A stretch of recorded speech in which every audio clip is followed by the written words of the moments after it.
அன்பான தேவ ஜனங்களுக்கு மேய்ப்பர் இரட்சகருமான இயேசு கிறிஸ்துவின் இனிய நாமத்தில் நல்வாழ்த்துகள். இன்றைய செய்தியின் தலைப்பு சற்று வித்தியாசமானது. இயேசு நமக்காக செய்தவைகளை எல்லாம் நாம் மறந்து போனோம். நமது கவனங்களெல்லாம் வேறு எங்கேயோ திருப்பப்பட்டு விட்டது. நமது கவனங்களை ஈர்க்கக்கூடிய அளவிலான வசீகரமான காரியங்கள் பூமியிலே செய்யப்படுகின்றன. இயேசு கிறிஸ்துவையும் அவர் சொன்னவைகளை எல்லாம் மறந்து போகிற அளவிற்கு இங்கு அந்த காரியங்கள் நடைபெறுகின்றன. ஆகையால் இந்த செய்தியிலே இயேசு கிறிஸ்து பூமியில் வாழ்ந்த காலத்தில் அற்புதங்கள் அதிசயங்கள் செய்தும் தான் சாபிக்கப் போகும் பரலோக ராஜ்யத்தின் விவரங்களையும் அதன் சட்டத்திட்டங்களையும் சுவிசேஷமாக அவர் இருக்கும்போது அறிவித்தார். அந்த சுவிசேஷத்தின் மூலமே நாம் நித்திய ஜீவனை அடைய முடியும் என்று வேத சத்தியம் சொல்கிறது, நமக்கு தெரியவும் செய்யும். ஆனால் அவைகள் இயேசுவை பின்பற்றும் நாம் மறந்து போயிருக்கிறோம். அதை மறந்து போயிருக்கிறோம் என்றால் அவருக்கு பின்னால் நாம் போகவில்லை என்று அர்த்தம். சிலவற்றை இந்த செய்தியின் மூலமாக சில காரியங்கள், முக்கியமான காரியங்களை நீங்கள் மறந்து போயிருப்பதை உங்களுக்கு ஞாபகப்படுத்துவதற்காகவே இந்த செய்தி கொடுக்கப்படுகிறது. இயேசு கிறிஸ்து தான் சாத்தானால் சோதிக்கப்பட்ட பிறகு தாம் வளர்ந்த அந்த ஊராகிய நாசரேத்துக்கு ஆவியானவரின் பலத்தினால் வந்து எப்போதும் செய்த வழக்கத்தின்படியே சுவிசேஷத்தை பிரசங்கித்தார். இயேசு கிறிஸ்து இப்பொழுது எப்படி இருக்கிறார்? இயேசு கிறிஸ்து ஒரு மனிதனாக இருக்கிறார். அவருக்குள் வல்லமை, அவர் செய்யக்கூடிய சாத்தல் எல்லாமே ஆவியானவராக இருக்கிறார். ஆவியானவருடைய சர்வ வல்லமையும் பெற்றவராக அவர் இருக்கிறார். ஆவியானவரையால் அவர் மிகவும் பாதுகாக்கப்பட்டவராக இருக்கிறார். அவரை யாரும் ஒன்றும் செய்ய முடியாது, பக்கத்தில் அண்டவும் கூட முடியாது. லூக்கா 4:14-22 வரை வாசிப்பீர்களே. ஆனால் பின்பு இயேசு ஆவியானவருடைய பலத்தினாலே கலிலேயாவுக்கு திரும்பி போனார். அவருடைய கீர்த்தி சுற்றிலும் இருக்கிற தேசமெங்கும் பரம்பிற்று. அவர்களுடைய ஜெப ஆலயங்களில் அவர் உபதேசித்து எல்லாராலும் புகழப்பட்டார். தாம் வளர்ந்த ஊராகிய நாசரேத்துக்கு அவர் வந்து தம்முடைய வழக்கத்தின்படியே ஓய்வு நாளில் ஜெப ஆலயத்திலே பிரவேசித்து வாசிக்க எழுந்து நின்றார். அப்பொழுது ஏசாயா தீர்க்கதரிசியின் புஸ்தகம் அவரிடத்தில் கொடுக்கப்பட்டது. அவர் புஸ்தகத்தை விரித்த போது, கர்த்தருடைய ஆவியானவர் என் மேல் இருக்கிறார், தரித்திரருக்கு சுவிசேஷத்தை பிரசங்கிக்கும்படி என்னை அபிஷேகம் பண்ணினார். இருதயம் நறுங்குண்டவர்களை குணமாக்கவும், சிறைப்பட்டவர்களுக்கு விடுதலையையும், குருடருக்கு பார்வையையும் பிரசித்தப்படுத்தவும், நொறுங்குண்டவர்களை விடுதலையாக்கவும், கர்த்தருடைய அனுக்கிரக வருஷத்தை பிரசித்தப்படுத்தவும் என்னை அனுப்பினார் என்று எழுதியிருக்கிற இடத்தை அவர் கண்டு வாசித்து புஸ்தகத்தை சுருட்டி பணிவிடைக்காரனிடத்தில் கொடுத்து உட்கார்ந்தார். ஜெப ஆலயத்தில் உள்ள எல்லாருடைய கண்களும் அவர் மேல் நோக்கமாயிருந்தது. அப்பொழுது அவர் அவர்களோட பேசத் தொடங்கி, உங்கள் காதுகள் கேட்க இந்த வேத வாக்கியம் இன்றைய தினம் நிறைவேறிற்று என்றார். எல்லாரும் அவருக்கு நற்சாட்சி கொடுத்து அவருடைய வாயிலிருந்து புறப்பட்ட கிருபையுள்ள வார்த்தைகளை குறித்து ஆச்சரியப்பட்டு, இவன் யோசிப்பின் குமாரன் அல்லவா என்றார்கள். இங்கு ஒரு சில காரியங்கள் சொல்லப்பட்டிருக்கின்றன. அவர் ஊழிய நாட்களில் அவர் எவைகளெல்லாம் செய்ய வேண்டும் என்று கட்டளை பெற்று வந்தார் என்பது பற்றி சொல்லப்பட்டிருக்கிறது. இயேசு பூமிக்கு வரும்போது பிதாவானவரால் கட்டளை கொடுக்கப்பட்டு வந்தார். என்னென்ன செய்ய வேண்டும், எங்கு போக வேண்டும், என்னென்ன செய்ய வேண்டும் என்ற எல்லா கட்டளைகளையும் பெற்றவராகவே வந்தார் என்று நாம் வேதத்தை வாசிக்கிறோம். இதற்கு முன்னமே பார்த்தோம், ஆவியானவர் சிலுவையிலே அறையப்பட்ட பொழுது என்னென்னவைகளை செய்தார். அவங்க சாத்தானை தோற்கடித்தார், பாவங்களை கழுவினார், அப்படி அநேக காரியங்களை அவர் செய்தார். இது ஊழியங்கள் செய்யும் பொழுது ஊழிய காலத்திலே அவர் என்னென்னவைகளை செய்தார் என்பதை பற்றி இங்கு சொல்லப்பட்டிருக்கிறது. இந்த வசனங்களில் இயேசு ஏன் பூமிக்கு அனுப்பப்பட்டார் என்பதை அவர் வாயிலாகவே அவர் சொல்லியிருக்கிறார். அவர் என்ன சொல்லியிருக்கார்? ஒன்று, தன் பரிசுத்த ஆவியின் வல்லமையினால் ஊழியம் செய்கிறேன். அவர் மனிதனாக ஒரு பரிசுத்த ஆவி அவரிலிருந்து எடுத்து விட்டார். அவர் ஒரு தனி மனிதனாக நிற்பார். ஆனால் அவர் எப்பொழுது அவர் ஞானஸ்நானம் எடுத்து வெளியே வந்தாரோ, எப்பொழுது அவர் ஊழியத்திற்காக அபிஷேகம் பண்ணப்பட்டாரோ, அப்போதிலிருந்தே அவருடைய மரணம் வரைக்கும் ஆவியானவர் கூடவே இருந்தார்.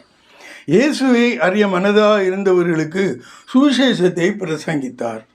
சுவிசேஷம் எல்லாருக்கும் பிரசங்கிக்கப்பட்டது என்றாலும் அவரை அறிய, அவரோடு கிட்டி சேர, அவரை விசுவாசிக்கிறவர்களுக்கு அது பலனுள்ளதாக இருந்தது. வியாதியினால் இருதயம் நறுக்கொண்டவர்களாக இருந்தவர்களை குணமாக்கினார். சாத்தானிடம் இருந்து பாவத்தின் நிமித்தம் சிறைப்பட்டிருந்தவர்களை பாவத்திலிருந்து விடுதலையாக்கினார். குருடர்களுக்கு பார்வையளித்தார். பாடுகள் நிமித்தம் நொறுக்கொண்டவர்களை விடுதலை பண்ணினார். இப்பாடுகள் என்பது சிலுவையினால் வந்த சாத்தானால் வந்த பாடுகள், கஷ்டங்கள், அவனுடைய பிரதிநிதிகளால் ஏற்பட்ட பாடுகளிலிருந்து அவனை விடுவித்தார். கடைசியாக முக்கியமான காரியம், தனது மரணத்தின் மூலம் வருஷத்தை யூபிலி வருஷமாக மாற்றி, அதை தான் அங்கு சொல்லப்பட்டிருக்கும், the acceptable year of the lord. அந்த வருஷத்தை ஒரு யுபிலி வருஷமாக அவர் மாற்றினார். அந்த யுபிலி வருஷத்தில் என்ன நடக்கும், என்ன நடந்தது என்பதை பின்னால் சொல்லுகிறேன். இயேசு கிறிஸ்து பூலோக ஊழியத்தை ஆரம்பிக்கும் முன் பரிசுத்த ஆவியினால் நிரப்பப்பட்டார். இயேசு கிறிஸ்து ஞானதானம் பெற்று தண்ணீரிலிருந்து கரையேறிய போது பரிசுத்த ஆவியானவர் அவருக்கு புறா வடிவில் வந்து இறங்கினார் என்று நாம் வாசிக்கிறோம். அந்த பரிசுத்த ஆவியார் அப்போதிலிருந்து கொடுக்கப்பட்டார். மத்தேயு 3:13-17 வரை வாசிப்பீர்களே. ஆனால் அப்பொழுது யோவானால் ஞானஸ்நானம் பெறுவதற்கு இயேசு கலிலேயாவை விட்டு யோர்தானுக்கு அருகே அவனிடத்தில் வந்தார். யோவான் அவருக்கு தடை செய்து, நான் உம்மாலே ஞானஸ்நானம் பெற வேண்டியதா இருக்க நீர் என்னிடத்தில் வரலாமா என்றான். இயேசு அவனுக்கு பிரதியுத்தரமாக, இப்பொழுது இடம் கொடு, இப்படி எல்லா நீதியையும் நிறைவேற்றுவது நமக்கு ஏற்றதா இருக்கிறது என்றார். அப்பொழுது அவருக்கு இடம் கொடுத்தான். இயேசு ஞானஸ்நானம் பெற்று ஜலத்திலிருந்து கரையேறினவுடனே இதோ வானம் அவருக்கு திறக்கப்பட்டது. தேவ ஆவி புறாவை போல இறங்கி தம்மேல் வருகிறதை கண்டார். அன்றியும் வானத்திலிருந்து ஒரு சத்தம் உண்டாகி, இவர் என்னுடைய நேசகுமாரன், இவரில் பிரியமாயிருக்கிறேன் என்று உரைத்தது. இந்த ஞானஸ்நானத்தை பற்றி ஒரு சில வார்த்தைகள் இந்த யோவான் 1:13 வாசிப்பீர்களே. ஆனால் அங்கு அந்த ஞானஸ்நானம் முதலில் கொடுத்தவனாகிய யோவான் ஸ்நானன் அவன் சொல்லுவான், என்னை அனுப்பின பிதாவானவர் என்னை ஞானஸ்தானம் கொடுக்கும்படியாக சொன்னார். யார் மேல் பிதாவாகிய புறாவின் வடிவத்தில் வந்து ஆவியான உட்காருகிறாரோ அவர் ஆவியினாலே ஞானஸ்தானம் கொடுப்பார். மற்றவர்களுக்கு எல்லோருக்கும் ஜலத்தினால் ஞானஸ்தானம் ஞானஸ்தானம் கொடுப்பதற்காகவே தன்னை அனுப்பினார் என்று அவர் அங்கு சொல்லுவார். பிரியமானவர்களே, இயேசு ஞானஸ்தானம் என்பது தேவனால் கட்டளையிடப்பட்டது. ஆகவே தான் இயேசு வரும்பொழுது சொல்வார், இப்பொழுது இடங்கொடு, எல்லா கட்டளைகளையும் நான் நிறைவேற்ற வேண்டியது, நானே பிதாவின் கட்டளையை நிறைவேற்றவில்லை என்றால் யார் அதை கடைப்பிடிப்பார்கள் என்ற அர்த்தத்தில் அங்கு சொல்லியிருப்பார். இயேசுவை தேவன் உயிர்த்தெழ செய்தார். வாக்கு பண்ணப்பட்ட ஆவியானவர் தன் சீடர்களை பரிந்துரைத்தார். அங்கே என்ன சொல்லப்பட்டது? நீங்கள் இங்கு தங்கியிருங்கள். சீடர்களுக்கு இயேசு கிறிஸ்து பரமேறி போகும்பொழுது நீங்கள் இங்கேயே தங்கியிருங்கள், உங்களுக்கு ஆவியானவர் கொடுக்கப்படுவார், அப்பொழுது நீங்கள் வல்லமை அடைவீர்கள், உங்கள் ஊழியத்திற்கு தேவையான வல்லமை உங்களுக்கு பரிசுத்த ஆவியானவர் வரும்போது கிடைக்கும் என்று சொல்லப்பட்டது. அதே மாதிரி பரிசுத்த ஆவியானவர் கொடுக்கப்பட்டார். அப்போஸ்தலர் 2:32-33 வரை வாசிப்பீர்களே. ஆனால் இந்த இயேசுவை தேவன் எழுப்பினார், இதற்கு நாங்கள் எல்லாரும் சாட்சிகளாயிருக்கிறோம். அவர் தேவனுடைய வலது கரத்தினாலே உயர்த்தப்பட்டு பிதா அருளிய வாக்குத்தத்தத்தின்படி பரிசுத்த ஆவியை பெற்று நீங்கள் இப்பொழுது காண்கிறதும் கேட்கிறதும் ஆகிய இதை பொழிந்தருளினார். இயேசு கிறிஸ்து ஜனங்களுக்குள்ள சுவிசேஷத்தை பிரசங்கித்தார். இது கலிலியா தேசத்திலே ஒரு மலையில் நடந்தது. மலை பிரசங்கம் என்று சொல்வார்கள். ஆரம்பத்திலேயே ஒவ்வொரு மனிதனும் எப்படிப்பட்டவனாக இருக்க வேண்டும், ஒரு கிறிஸ்தவனாக இருந்தால் அவன் பாக்கியவானாக இருக்கிறான். எப்படிப்பட்டவன் அவன் பாக்கியவானாக இருக்கிறான் என்பதை அவர் சொல்லுகிறார். அதை நாம் வாசிக்கிறோம். அதன் பிறகு உதாரணமாக நிறைய காரியங்களை 5, 6, 7 இந்த 3 அதிகாரங்களில் அவர் சொல்லியிருப்பார். அதை நீங்களே வாசித்து பார்த்து கொள்ளுங்கள். மத்தேயு 5 1 12 வரை நீங்கள் வாசிப்பீர்களே. ஆனால் அவர் திரளான ஜனங்களை கண்டு மலையின் மேல் ஏறினார். அவர் உட்கார்ந்த பொழுது அவருடைய சீஷர்கள் அவரிடத்தில் வந்தார்கள்.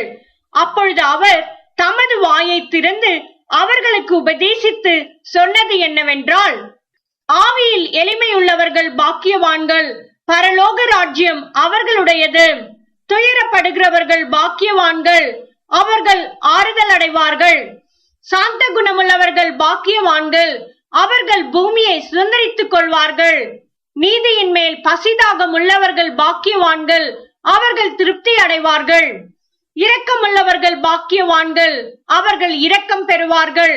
இருதயத்தில் சுத்தமுள்ளவர்கள் பாக்கியவான்கள், அவர்கள் தேவனை தரிசிப்பார்கள். சமாதானம் பண்ணுகிறவர்கள் பாக்கியவான்கள், அவர்கள் தேவனுடைய புத்திரர் எனப்படுவார்கள். நீதி நிமித்தம் துன்பப்படுகிறவர்கள் பாக்கியவான்கள், பரலோக ராஜ்யம் அவர்களுடையது. என் நிமித்தம் உங்களை நிந்தித்து துன்பப்படுத்தி பலவித தீமையான மொழிகளையும் உங்கள் பேரில் பொய்யாய் சொல்வார்களானால் பாக்கியவான்களாயிருப்பீர்கள். சந்தோஷப்பட்டு களி கூறுங்கள், பரலோகத்தில் உங்கள் பலன் மிகுதியாயிருக்கும். உங்களுக்கு முன்னிருந்த தீர்க்க தரிசிகளையும் அப்படியே துன்பப்படுத்தினார்களே.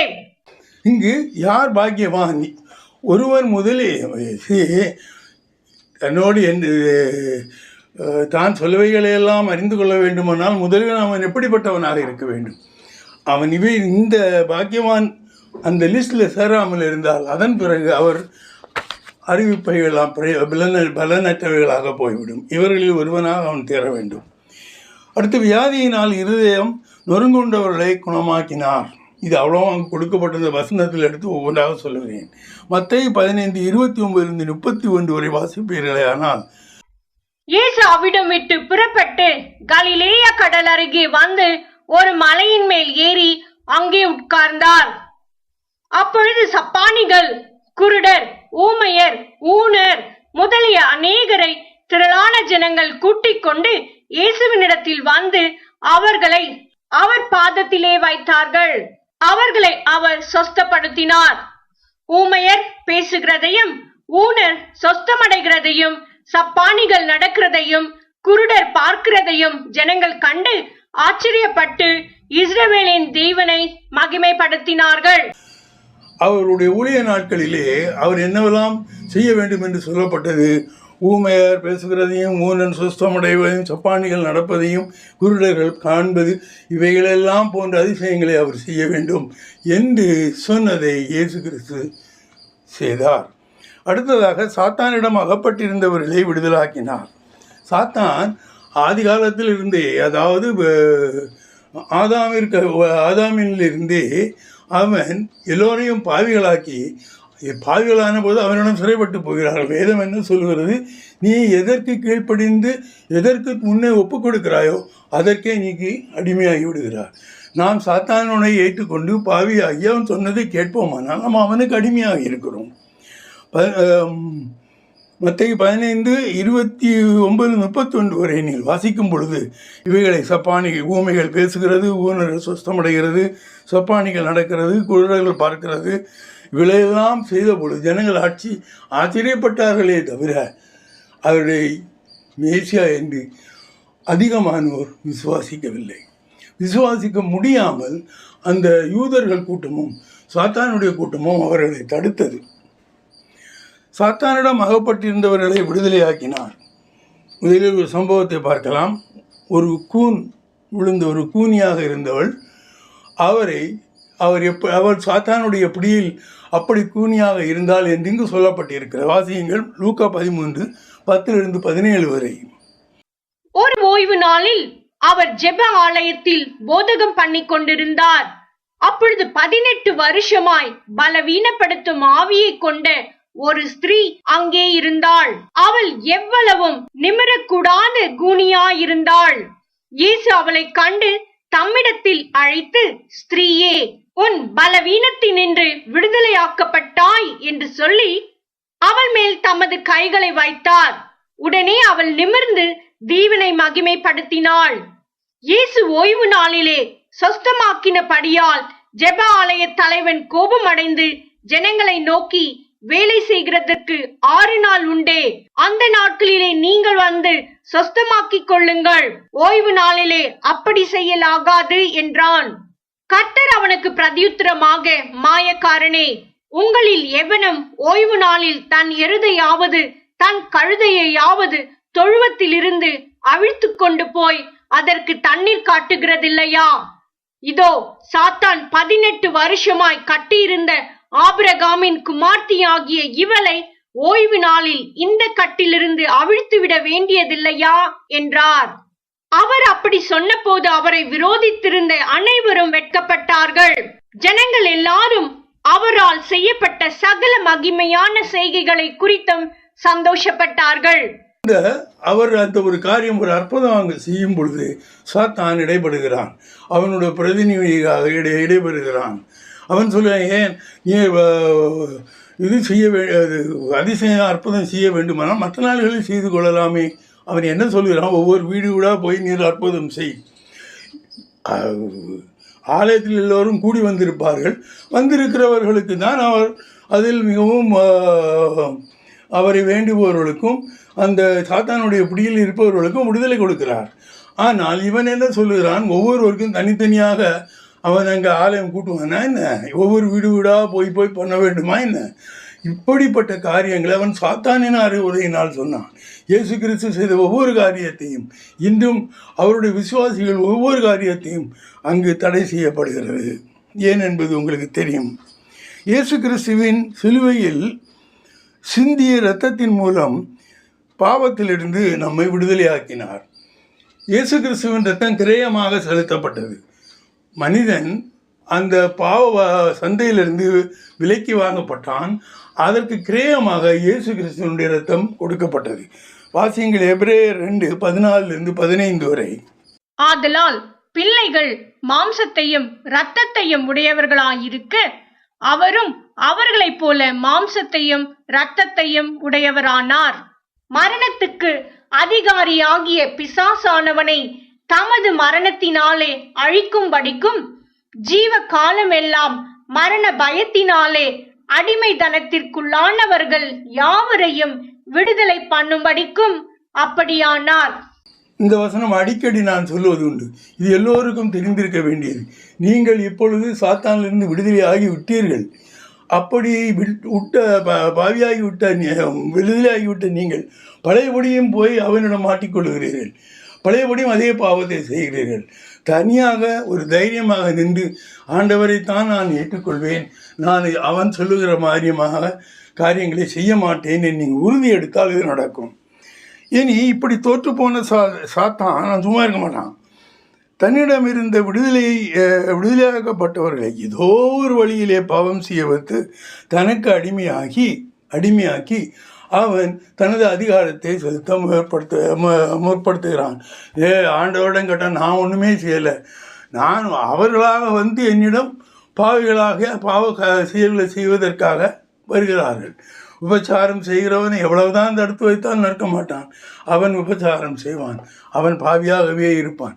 திருடுறவனுக்கு பார்த்த உடனே ஒரு பெரிய அமௌண்ட்டோ சின்ன அமௌண்ட் அதெல்லாம் கிடையாது. அவனுக்கு திருடணும் என்று ஒரு எண்ணம் வரும். கொலை செய்கிறவன் கொலை வேட்கை, இரத்த வேட்கை. எப்படியாவது ஒருவன் எதையாவது சொல்லிவிட்டால் அவனை வெட்டிவிட வேண்டும், கொன்றுவிட வேண்டும். இந்த மாதிரியான காரியங்களை மனிதர்களுக்கு தூண்டிவிட்டு அதன் மூலம் அவன் பழையபடியும் விடுதலையாக்கப்பட்ட ஜனங்களை தன்னோடு வைத்துக்கொள்ள ஆசைப்படுகிறான். ஒருத்தரும் கேர்ஃபுல்லாக இருக்கணும். இனி அப்படி தொற்று அவனுடைய பிடியிலிருந்து வந்தவர்கள் திரும்பவும் அவனுடைய பிடியில் போய்சாமல் இருக்க வேண்டுமானால் அவனிலும் பெரியவருக்கு நாம் அடிமையாக இருக்க வேண்டும்.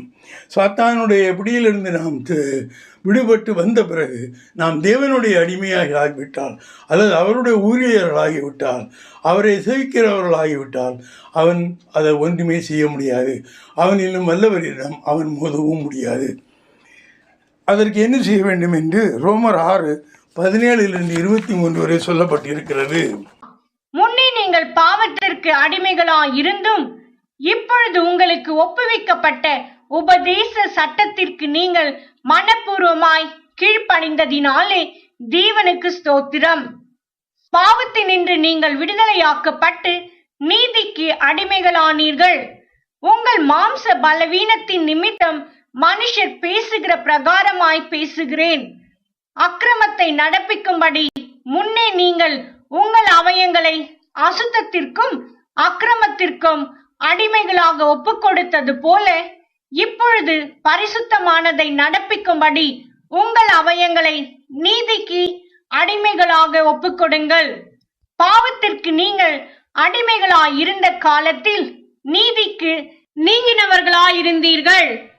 இப்பொழுது உங்களுக்கு வெட்கமாக தோன்றுகிற காரியங்களினாலே அக்காலத்தில் உங்களுக்கு என்ன பலன் கிடைத்தது? அவைகளின் முடிவு மரணமே. இப்பொழுது நீங்கள் பாவத்தினின்று விடுதலையாக்கப்பட்டு தேவனுக்கு அடிமைகளானதினால் பரிசுத்தமாகுதல் உங்களுக்கு கிடைக்கும் பலன் முடிவோ நித்திய ஜீவன்.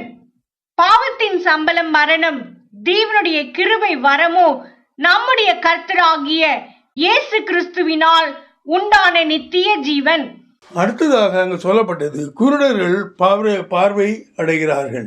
இது மார்க் 10:46 57 விரைவாசிப்பீர்களே. ஆனால் பின்பு அவர்கள் எரிகோவுக்கு வந்தார்கள். அவரும் அவருடைய சீஷர்களும் திரளான ஜனங்களும் எரிகோவை விட்டு புறப்படுகிற போது தீமேயுவின் மகனாகிய பத்திமேயு என்கிற ஒரு குருடன் வழியருகே உட்கார்ந்து பிச்சை கேட்டுக் கொண்டிருந்தான். அவன் நசரேயன் ஆகிய இயேசு வருகிறார் என்று கேள்விப்பட்டு, இயேசுவே, தாவீதின் குமாரனே, எனக்கு இரங்கும் என்று கூப்பிடத் தொடங்கினான். அவன் பேசாதிருக்கும்படி அநேகர் அவனை அதட்டினார்கள். அவனோ, தாவீதின் குமாரனே, எனக்கு இரங்கும் என்று முன்னிலும் அதிகமாய் கூப்பிட்டான். இயேசு நின்று அவனை அழைத்து வர சொன்னார். அவர்கள் அந்த குருடனை அழைத்து, திடன்கொள், எழுந்திரு, உன்னை அழைக்கிறார் என்றார்கள். உடனே அவன் தன் மேல் வஸ்திரத்தை எறிந்துவிட்டு எழுந்து இயேசுவினிடத்தில் வந்தான்.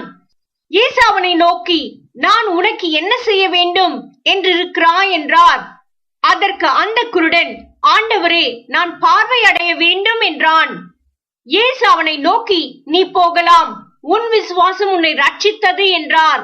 உடனே அவன் பார்வை அடைந்து வழியிலே இயேசுவுக்கு பின் சென்றான். ஒரு குருடன் இருக்கிறான். அவன் பிறவி குருடன், தீமேயுவின் மகனாகிய பர்திமேயு. அவனுக்கு அந்த பக்கத்தில் கச்சப்பச்சா நிறைய ஜனங்கள் வரதும் போகிறதும் மாதிரி இருக்கிறது. எரிகோவில் நடந்த விஷயம். அப்பொழுது அவன் கேட்குறான், இது யாரப்பா, என்ன சத்தம்? இயேசு கிறிஸ்து வருகிறார், இயேசு கிறிஸ்து வருகிறார் என்று சொன்ன உடனே இவன் கத்த ஆரம்பிக்கிறான். தாவீதின் குமாரனே, எனக்கு இறங்கும். எல்லாரும் அவனை வாயாடிக்க சொல்கிறாங்க, சும்மா இரு, அவர் என்ன இறங்க, நீ செய்கிற பாவத்தினால் நீ குருடனாக இருக்கா, நீ சும்மா இரு என்று சொன்னாலும் அவன் கூடுதலாக கத்த ஆரம்பிக்கிறான். இயேசு கிறிஸ்து நின்று அவனை பார்த்து, அவனை இங்கள் கூப்பிடுங்கள் என்று சொல்லுகிறார். இயேசு நிற்கிறார். தன்னை கூப்பிடுகிறார் அறிந்த உடனே அவன் அணிந்திருந்த கோட்டு, அந்த கோட்டு எதை குறிப்பிடுகிறது என்றால் அவன் குருடன். அந்த இஸ்ரவேலிலே ஒவ்வொருவரும் குருடர்களுக்கு ஒரு கோட்டு, அந்த லெப்ரசிகளுக்கு ஒரு கோட்டு, இந்த ஒரு அப்படி விதவிதமான மேலாடைகளை வைத்திருந்தார்கள். இவனுக்கு இயேசு அழைக்கிறார் என்ற உடனே அந்த கோட்டை எடுத்து வெளியே போட்டான். அதுக்கு அர்த்தம் என்ன? அவர் அவர் தன்னுடைய பேச்சை கேட்டு நிற்கிறார் என்ற உடனே தான் குணமாகி விட்டோம், நான் பார்வை அடைந்து விட்டோம் என்ற தைரியம் அவனுக்கு வந்து விட்டது. இதுதான் விசுவாசம். அவர் அவனை கூப்பிடவும் இல்லை, அவனிடம் பேசவும் இல்லை, அவனை தொடவும் இல்லை. ஆனாலும் அவன் தானே தன்னை விடுதலை செய்து கொண்டான். ஏனென்றால் அவர் மீது அவன் வைத்திருந்த விசுவாசம். இயேசு கிறிஸ்து அவர் எப்பொழுது நாம் சொல்வதை கேட்பாரோ, தனக்காக நிற்பாரோ, அப்பொழுது நான் சுஸ்தமாகி விடுவேன் என்ற விசுவாசம். இயேசு அதைத்தான் சொல்வாய், உன் விசுவாசத்தின்படி ஆக கடவுது, நீ போகலாம். நீ என்னை விசுவாசித்தால் உனக்கு நிச்சயமாக குணமாகும். இது இனி ஒரே ஒரு காரியத்தை சொல்லி முடிக்கிறேன். அங்கு சொல்லப்பட்டிருக்கும் கர்த்தருடைய அனுகிரக வருஷம். கர்த்தருடைய அனுகிரக வருஷம், the acceptable year of the lord. இது யுபிலி வருஷத்தை குறிப்பிடுவதாக இருக்கிறது.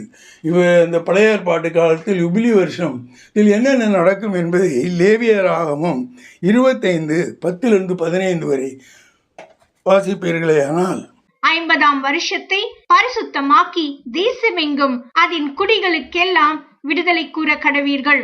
அது உங்களுக்கு யூபிலி வருஷம். அதிலே உங்களில் ஒவ்வொருவனும் தன் தன் காணியாட்சிக்கும் தன் தன் குடும்பத்துக்கும் திரும்பி போக கடவன். அந்த 50ஆம் வருஷம் உங்களுக்கு யூபிலி வருஷமாயிருப்பதாக. அதிலே விதைக்காமலும் தானாய் விளைந்து பயிரானதை அறுக்காமலும் கிளை கழிக்காமலும் விடப்பட்ட திராட்சை செடியின் பழங்களை சேர்க்காமலும் இருப்பீர்களாக. அது யூபிலி வருஷம். அது உங்களுக்கு பரிசுத்தமாயிருக்க வேண்டும். அந்த வருஷத்தில் வயல்வெளியில் விளைந்தவைகளை நீங்கள் புசிக்க வேண்டும். அந்த யூபிலி வருஷத்தில் உங்களில் அவனவன் தன் தன் காணியாட்சிக்கு திரும்பி போக கடவன். ஆகையால் பிறனுக்கு எதையாவது விற்றாலும் அவனிடத்தில் எதையாவது கொண்டாலும் ஒருவருக்கொருவர் அநியாயம் செய்யக்கூடாது. யூபிலி வருஷத்துக்கு பின்வரும் வருஷங்களின் தொகைக்கேற்க பிறனிடத்தில் கொள்ளுவாயாக. பலனுள்ள வருஷங்களின் தொகைக்கேற்க அவன் உனக்கு விற்பானாக. இங்கு 50 வருஷத்திற்கு பிறகு ஒருத்தனை அடிமையாக வைத்திருக்க முடியாமல் விட்டணும். அவனுக்கு காசு கொடுக்கக்கூடாது. 50 வருஷம் வரைக்கும் அந்த நிலம் அவன் பயிரிடலாம். 50ஆம் வருஷத்தில் அவன் பயிரிடக்கூடாது. பயிரிடாமல் விட்டு விடுவானே. ஆனால் தேவன் அவனுக்கு 2 வருஷத்திற்கு ஏற்றதுக்கு முந்தின வருஷமே கொடுத்து விடுவார். அது 2வது. இதை பற்றி நீங்கள் வாசிப்பீர்களே. ஆனால் யூபிலி வருஷத்தில் பூரண விடுதலை கிடைக்கும்.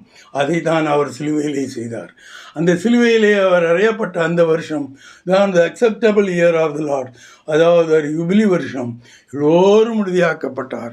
1 யோவான் 2:2 வாசிப்பீர்களே. ஆனால் நம்முடைய பாவங்களை நிவர்த்தி செய்கிற கிருபாதார பலி அவரே.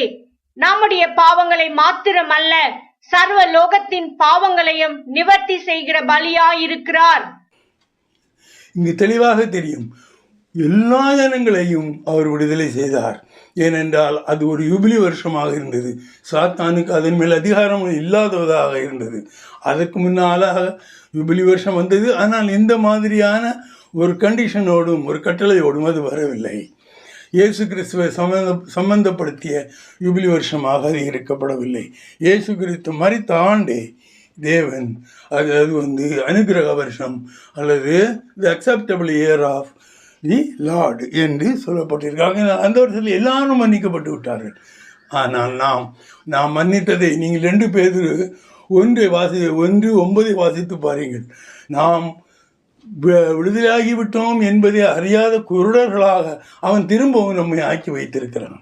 190% கிறிஸ்தவர்களும் அவர்கள் விடுதலையாக்கப்பட்டவர்கள். அவர்கள் கிறிஸ்தவர் என்று சொல்வதை விட விடுதலையானவர்கள் என்று சொல்ல வேண்டும். ஆனால் உலகத்தில் உள்ள காரியங்களை தான் அடைய வேண்டும்.